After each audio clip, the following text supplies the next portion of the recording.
मास महात्म्य कथा अध्याय 2। बोलिए कार्तिकेय महाराज की जय। भगवान श्री कृष्ण आगे बोले, हे प्रिय, जब गुणवती को राक्षस द्वारा अपने पति एवं पिता के मारे जाने का समाचार मिला तो वह विलाप करने लगी। हे नाथ, हे पिता, मुझे त्याग कर तुम कहाँ चले गए? मैं अकेली स्त्री तुम्हारे बिना क्या करूं? अब मेरे भोजन वस्त्र आदि की व्यवस्था कौन करेगा? घर में प्रेम पूर्वक मेरा पालन पोषण कौन करेगा?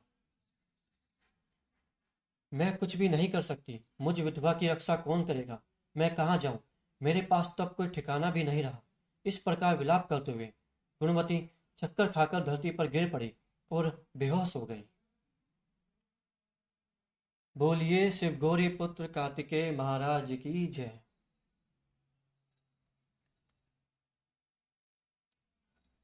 बहुत देर बाद जब उसे होश आया तो वह पहले की भांति करुण विलाप करते हुए शोक सागर में डूब गई। कुछ देर के पश्चात जब वह संभली तो उसे ध्यान आया कि पिता और पति की मृत्यु के बाद मुझे उनकी क्रिया करनी चाहिए जिससे उनकी गति हो सके। इसलिए उसने अपने घर के सारा सामान बेच दिया और उससे प्राप्त धन से उसने अपने पिता एवं पति का श्राद्ध किया और कर्म में ध्यान किया। तत्पश्चात वह उसी नगर में रहते हुए आठों पहर भगवान विष्णु की भक्ति करने लगी। उसने मृत्यु पर्यंत तक नियम पूर्वक सभी एकादशियों का व्रत और कार्तिक महीने में उपवास एवं व्रत किए। हे प्रिय, एकादशी और कार्तिक व्रत मुझे बहुत प्रिय है। इनमें से मुक्ति, भक्ति, पुत्र तथा संपत्ति प्राप्त होती है। कार्तिक मास में जब तुला राशि पर सूर्य आता है तब ब्रह्म मुहूर्त में उठकर स्नान करने व व्रत व उपवास करने वाले मनुष्य मुझे बहुत प्रिय हैं, क्योंकि यदि उन्होंने पाप भी किए हों तो स्नान व व्रत के प्रभाव से उन्हें मोक्ष प्राप्त हो जाता है। बोलिए कार्तिकेय महाराज की जय। कार्तिकेय महाराज की जय। कार्तिक में स्नान, जागरण, दीपदान तथा तुलसी के पौधे की रक्षा करने वाले मनुष्य साक्षात भगवान विष्णु के समान हैं। कार्तिक मास में मंदिर में झाड़ू लगाने वाले, स्वास्तिक बनाने वाले तथा भगवान विष्णु की पूजा करने वाले मनुष्य जन्म मरण के चक्कर से छुटकारा पा जाते हैं। यह सुनकर गुणवती भी प्रतिवर्ष श्रद्धापूर्वक कार्तिक का व्रत और भगवान विष्णु की पूजा करने लगी। हे प्रिय, एक बार उसे ज्वर हो गया और वह बहुत कमजोर भी हो गई। फिर भी वह किसी प्रकार गंगा स्नान के लिए चली गई। गंगा तक तो वह पहुंच गई, परंतु शीत के कारण वह बुरी तरह से कांप रही थी। इस कारण वह शिथिल हो गई। तब मेरे दूत उसे मेरे धाम में ले आए।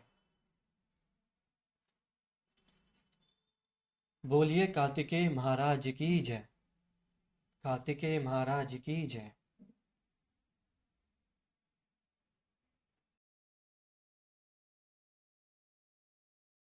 तत्पश्चात ब्रह्मा आदि देवताओं की प्रार्थना पर जब मैंने कृष्ण का अवतार लिया तो मैंने गण भी मेरे साथ सब पृथ्वी पर आए, जो इस समय यादव हैं।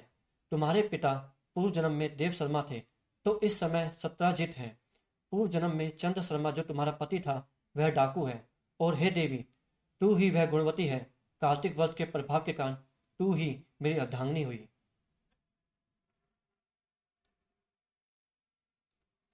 पूर्व जन्म में तुमने मेरे मंदिर के द्वार पर तुलसी का पौधा लगाया था। इस समय वह तेरे महलों के आंगन में कल्पवृक्ष के रूप में विद्यमान है। उस जन्म में जो तुमने दीपदान किया था उसी कारण तुम्हारी देह इतनी सुंदर है और तुम्हारे घर में साक्षात लक्ष्मी का वास है। चूंकि तुमने पूर्व जन्म में अपने सभी व्रतों का फल प्रतिस्वरूप विष्णु को अर्पित किया है, उसी के प्रभाव से इस जन्म में तुम मेरी प्रिय पत्नी हुई। पूर्व जन्म में तुमने नियम पूर्वक जो कार्तिक मास का व्रत किया था उसी के कारण मेरा और तुम्हारा कभी वियोग नहीं होगा। बोलिए शिव गौरी पुत्र कार्तिकेय महाराज की जय।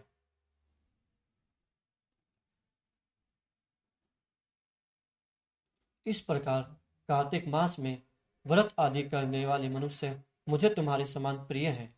दूसरे जप तप यज्ञ दान आदि करने से प्राप्त फल कार्तिक मास में किए गए व्रत के फल से बहुत थोड़ा होता है, अर्थात कार्तिक मास के व्रतों का 16वां भाग भी नहीं होता है। इस प्रकार सत्यभामा भगवान कृष्ण के मुख से अपने पूर्व जन्म के पुण्य का प्रभाव सुनकर बहुत प्रसन्न हुई।